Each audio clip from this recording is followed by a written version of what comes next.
இன்று 16 நாட்கள் ஆகிவிட்டன. இஸ்ரேலும் அமெரிக்காவும் ஈரான் மீது தாக்குதல் தொடங்கி இந்த 16 நாட்களும் ஒரு மிகப்பெரிய பதட்டத்தை உலகளவில் ஏற்படுத்திவிட்டது என்பதை நீங்கள் அறிவீர்கள். இந்த போரில் முக்கியமாக ஆயில் பிரைஸ் அதிகமானது ஒரு பொருளாதார விளைவு. ஒரு பேரலினுடைய விலை $103. இதுவரையிலும் $100 மேலே போனது இல்லவே இல்லை. முதல் முறையாக இப்பொழுது $103 ஒரு பேரல். உலக நாடுகள் எல்லாவற்றிலும் இப்பொழுது பெட்ரோலியம் ப்ராடக்ட்ஸ் எல்பிஜி இதனுடைய தட்டுப்பாடு ஆரம்பித்து விட்டது. நம்முடைய நாட்டை பொறுத்தளவில் இந்த தட்டுப்பாடுகள் குறைவாகவே இருக்கின்றன. அதற்கு நம்முடைய அரசும் ஒரு சில நடவடிக்கைகள் எடுத்து வருகின்றன. இந்த சமயத்தில் என்ன லேட்டஸ்ட் டெவலப்மெண்ட் அப்படின்னு சொன்னா, ஏற்கனவே சொன்ன மாதிரி ஸ்ட்ரெய்ட் ஆஃப் ஹோர்முஸ், அந்த ஹோர்முஸ் ஜலசந்தி முழுவதுமாக அடைக்கப்பட்டிருக்கிறது.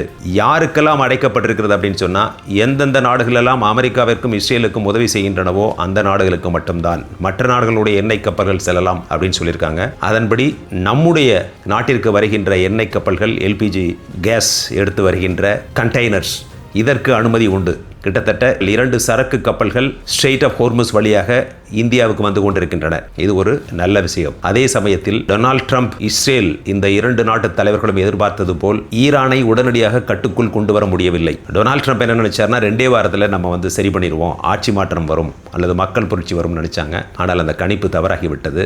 நேற்றும் துபாய் ஏர்போர்ட்டில் மிகப்பெரிய தாக்குதலை ஈரான் தொடுத்திருக்கின்றது. இதனால் நம்முடைய சென்னையிலிருந்து துபாய் சென்ற விமானம் மீண்டும் திரும்பி சென்னைக்கு வந்துவிட்டது. அபுதாபி செல்கின்ற விமானங்களும் நிறுத்தப்பட்டு விட்டன. இப்படி யுனைடெட் அரப் எமிரேட்ஸ், இந்த ஐக்கிய அமீர் நாடுகள் மற்றும் கல்ஃப் கண்ட்ரீஸ் நாடுகளுக்கு மிகப்பெரிய பொருளாதார பாதிப்பு ஏற்பட்டிருக்கிறது.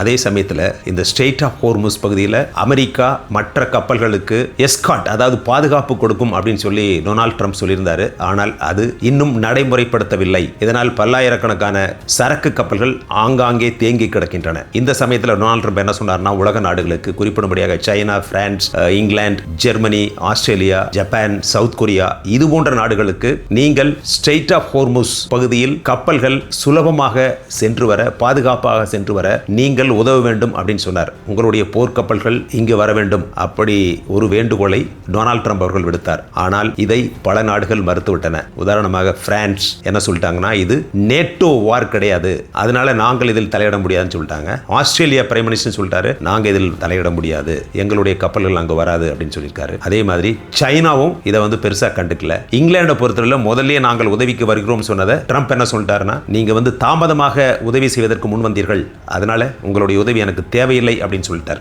இப்படி ஒரு நிலைமையில இப்போ ஸ்ட்ரெய்ட் ஆஃப் ஹோர்முஸ் பகுதி போக்குவரத்து கப்பல்களுக்கு தடை விதிக்கப்பட்ட நிலையில் எல்லா நாடுகளிலும் இந்த ஆயில் பிரைஸ் அதிகமாகிவிட்டது. அதே சமயத்தில் பணவீக்கம், அதாவது இன்ஃப்ளேஷன் அப்படின்னு சொல்லுவாங்க இல்லையா, பொருளாதாரத்தில் பணவீக்கம் அப்படிங்கிறது விலைவாசி உயர்வை அதிகரிக்கக்கூடிய ஒரு சூழலை உருவாக்கும். அதன்படி அமெரிக்கா மற்றும் எல்லா நாடுகளிலும் பணவீக்கம் அதிகரித்துக் கொண்டே வருகிறது. இப்போ இந்த சண்டையை பொறுத்தவரை இது ஏசிமெட்ரிக்கல் வார்ஃபேர் அப்படின்னு சொல்லுவாங்க. ஏசிமெட்ரிக்கல் வார்ஃபேர் அப்படின்னா என்னன்னா, ஒரு நாடு பலமுள்ள நாடாக இருக்கும், இன்னொரு நாடு அதற்கு இணையான பலமுள்ள நாடாக இருக்காது. அப்படி இந்த 2 நாடுகளும் சண்டையிட்டால் அது ஏசிமெட்ரிக்கல் வார்ஃபேர். இப்போ ஈரானை பொறுத்தவரை அமெரிக்கா போன்று ஒரு சக்தி வாய்ந்த, பலம் வாய்ந்த ஒரு ராணுவத்தையோ விமானப்படையோ கொண்டிருக்கவில்லை. அதனால அவங்க என்ன செய்யறாங்க அப்படின்னா, இது போன்ற எக்கனாமிக் இன்ஃப்ராஸ்ட்ரக்சர், பொருளாதாரம் சம்பந்தப்பட்ட பகுதிகளை குறிவைத்து அடிக்கின்ற ஒரு நிலையில் இது ஏசிமெட்ரிக்கல் வார்ஃபேர். உதாரணமாக ஏற்கனவே நான் சொல்லியிருக்கேன், ஒரு ட்ரோன் $1,00,000 விலை. அந்த ஒரு ட்ரோனை அழிப்பதற்கு 10 கோடி ரூபாய் செலவான ஒரு பேட்ரியாட் மிசைல், அதை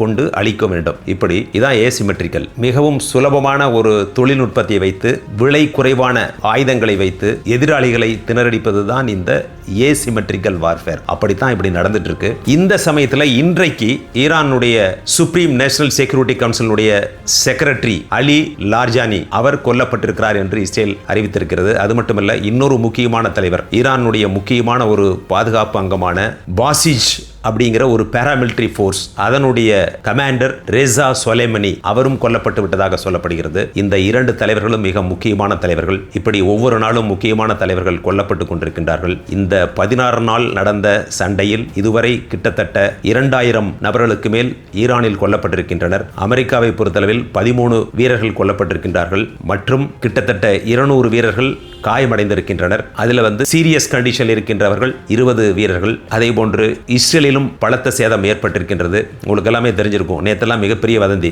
பெஞ்சமின் நேதானியாஹு வந்து கொல்லப்பட்டு விட்டதாக. அதற்கு ரியாக்ஷனாக காஃபி குடிச்சிட்டு இருக்கிற மாதிரி ஒரு வீடியோ ரிலீஸ் பண்ணாங்க.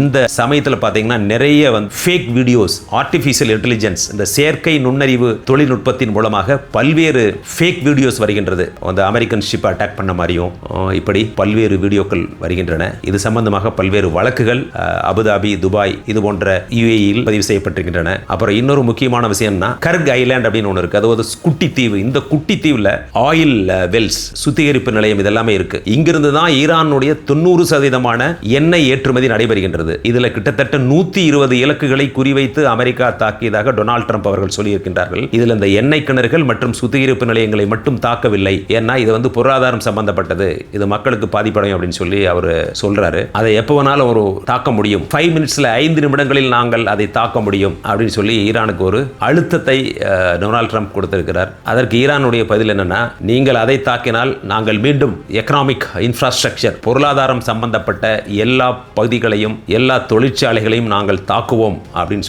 சொல்லியிருக்காரு. அது மட்டுமல்ல, அதற்கு பதிலடியாக போர்க்கப்பல்களையும் நாங்கள் தாக்குவோம் அப்படின்னு சொல்லி ஈரான் சொல்லியிருக்கு. இதற்கிடையே இந்த கர்க் ஐலாண்டை பிடிப்பதற்காக அப்படின்னு சொல்லப்படுகிறது. இது எந்த அளவுக்கு உண்மை என்று தெரியவில்லை. ஜப்பானில் உள்ள கிட்டத்தட்ட 2000 மெரைன்ஸ், அதாவது கப்பற்படை வீரர்கள் இந்த மத்திய தரை கடல் பகுதிக்கு வந்து கொண்டிருப்பதாக சொல்லப்படுகிறது. இன்று அந்த மலேசியா பகுதி இருக்கின்ற மலாக்கா ஸ்ட்ரெயிட் அதை கடந்து வந்திருப்பதாக சொல்கிறார்கள். இது எதற்காக வருகிறார்கள் தெரியல. இது வந்து இந்த மெரைன்ஸ், இது போன்ற அந்த கப்பற்படை வீரர்கள் பொதுவாக குட்டி தீவுகள் மற்றும் ஒரு சில பகுதிகளை பிடிப்பதற்காக பயிற்சி பெற்றவர்கள். இப்படி பல்வேறு யூகங்கள், போர் வியூகங்கள் இந்த சமயத்தில் வந்து கொண்டிருக்கின்றன. அதே சமயத்தில் உக்ரைன் நாட்டிலையும் பல பிரச்சனைகள். இந்த சமயத்தில் ரஷ்யா தன்னுடைய தாக்குதலை தீவிரப்படுத்தியிருக்கிறது. அதே சமயத்தில் உக்ரைனும் பல்வேறு ட்ரோன்ஸை ஏவி விட்டிருக்கின்றன. இன்னைக்கு வந்து ரஷ்யாவுடைய செக்யூரிட்டி கவுன்சிலுடைய ஒரு முக்கிய உறுப்பினர் அதிகாரி செர்ஜி லாவ்ரோவ் என்ன சொல்லியிருக்காருன்னா, உக்ரைன் அதிக அளவில் இது போன்ற ட்ரோன்களை தயார் செய்து கொண்டிருக்கிறது. இப்படி அவர்கள் தயார் செய்து கொண்டிருந்தால் ரஷ்யாவில் உள்ள எந்த பகுதியையும் அவர்கள் தாக்க முடியும் அப்படின்னு சொல்லி எச்சரிக்கை விடுத்திருக்கின்றார். அதுபோன்று இதற்கு மேற்கத்திய நாடுகளும் ஒரு சில உளவு பிரிவுகளும் உதவுகின்றன அப்படின்னு சொல்லியிருக்காரு. எந்த இன்டெலிஜென்ஸ் ஏஜென்சி அப்படிங்கறத பத்தி சொல்லல. இதற்கிடையில இன்னொரு டெவலப்மெண்ட் அப்படின்னு என்னன்னா, கியூபா மிகவும் ஒரு இருட்டடிப்பில் உள்ளது. அதாவது அங்கு இப்ப எலக்ட்ரிசிட்டியே இல்லைங்கிற ஒரு நிலைமை, பெட்ரோலியம் ப்ராடக்ட்ஸ் இல்ல, டீசல், ஃபியூயல் எதுவுமே கிடையாது அப்படிங்கிற ஒரு நிலைமையில அங்கிருக்கின்ற கியூபன் அரசு அமெரிக்காவிடம் ஒரு பேச்சுவார்த்தை நடத்தி கொண்டிருக்கிறது. நேற்று என்ன சொல்லியிருக்காருன்னா டொனால்ட் ட்ரம்ப், நாங்கள் கியூபாவையும் பிடிப்போம் அப்படிங்கிறாரு. அது ராணுவத்தை வைத்தா அல்லது பேச்சுவார்த்தை மூலமாகவா என்று தெரியவில்லை. இப்படி உலகம் ஒரே ஒரு பதட்டத்தில் சென்று கொண்டிருக்கிறது. எனவே இந்த பதட்டம் தீர்க்கப்படும், தீர்ந்துவிடும் என்று நாம் நம்புவோம்.